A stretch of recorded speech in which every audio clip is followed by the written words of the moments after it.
অন্ধকার যত গভীর, তত আগুন জ্বলে প্রাণে। যারা হার মানে না কখনো, তারাই ইতিহাস টানে। হারার রাত যত দীর্ঘ, তত আগুন জ্বলে বুকে। যারা ভাঙে না কোনোদিন, তারাই দাঁড়াই শিখরে উঠে।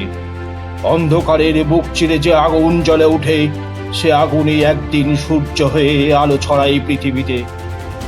নীরবতা একটা শব্দ আছে, শুনতে কি পাও? যখন চারপাশ চুপ থাকে, তখন ভেতরের আওয়াজটাই সবচেয়ে জোরে ওঠে। সে আওয়াজ বলে, আর কতদিন, আর কতবার।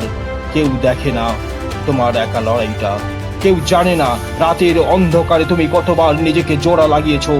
একটা সময় আসে যখন মানুষ ক্লান্ত হয়ে যায়, স্বপ্ন ক্লান্ত হয় না। মানুষ হাল ছেড়ে দেয়, কিন্তু সবাই না। কিছু মানুষ আছে যারা ভেঙে পড়ে না, ভেঙেও গিয়েও নতুন করে দাঁড়ায়। এমনই এক আগুনের গল্প, একটা মেয়ের গল্প, যার স্বপ্নকে ছোট করা হয়েছিল, যার পথকে আটকে দেওয়া হয়েছিল, কিন্তু তার ভেতরের আগুনকে কেউ থামাতে পারেনি।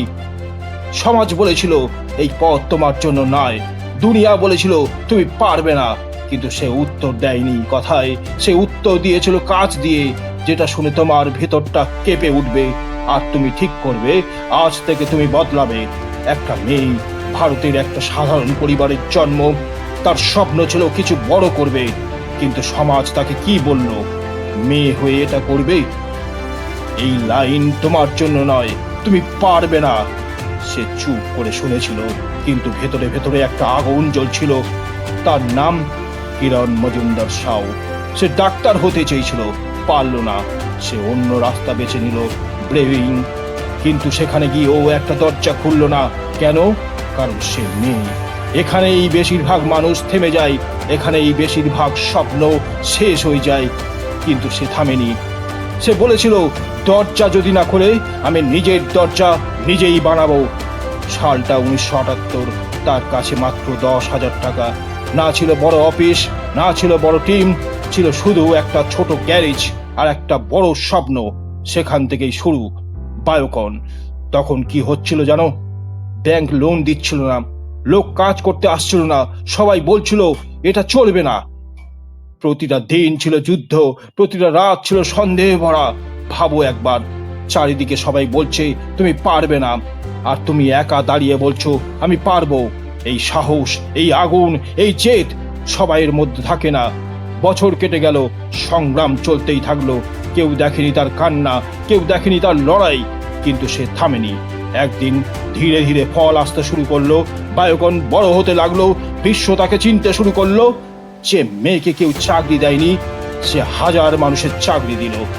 2004 সাল, তার কোম্পানি স্টক মার্কেটে গেল। একদিনেই $1 বিলিয়ন কোম্পানি। ভাবো, যাকে বলা হয়েছিল তুমি পারবে না, সেই একদিন প্রমাণ করলো আমিই পারি। আজ তার কোম্পানি লাখো মানুষের জীবনের বদলে দিচ্ছে, সস্তায় ওষুধ পৌঁছে দিচ্ছে, বিশ্ব তাকে সম্মান করছে। কিন্তু গল্পটা এখানে শেষ নয়, গল্পটা এখন শুরু তোমার মধ্যে। তুমি আজ হয়তো ফেল করেছো, তুমি আজ হয়তো পিছিয়ে পড়েছো, তুমি আজ হয়তো নিজেকে ছোট মনে করছো, কিন্তু শুনে রাখো, ব্যর্থতা তোমার শেষ না, ব্যর্থতা তোমার পরিচয় নয়, ব্যর্থতা তোমার প্রস্তুতি। যেদিন তুমি পড়ে যাও, সেদিন তুমি হারো না। যেদিন তুমি উঠে দাঁড়াও না, সেদিন তুমি হারো। আজ সিদ্ধান্ত নাও, তুমি হেরে যাবে না তুমি আবার উঠবে। আইটিএ মাস্টারমাইন্ড ধামাকা। এখানে আমরা শুধু পড়াই না, আমরা ভেতরের আগুন জাগিয়ে তুলি। ITA all solution library app, তোমার প্রতিটা সমস্যার সমাধান, তোমার প্রতিটা স্বপ্নের গাইড। ডাউনলোড করো গুগল প্লে স্টোর থেকে। তোমাকে কেউ থামাতে পারবে না যদি তুমি নিজে থামো না। তোমাকে কেউ হারাতে পারবে না যদি তুমি নিজে হারো মানো না। আজ থেকে তুমি আর সাধারণ না, তুমি একটা আগুন, আর এই আগুন একদিন ইতিহাস লিখবেই। ঝড় যতই আসুক, আগুন থামে না কোনোদিন। যে জ্বলতে শিখেছে একবার, সে হার মানে না কোনোদিন।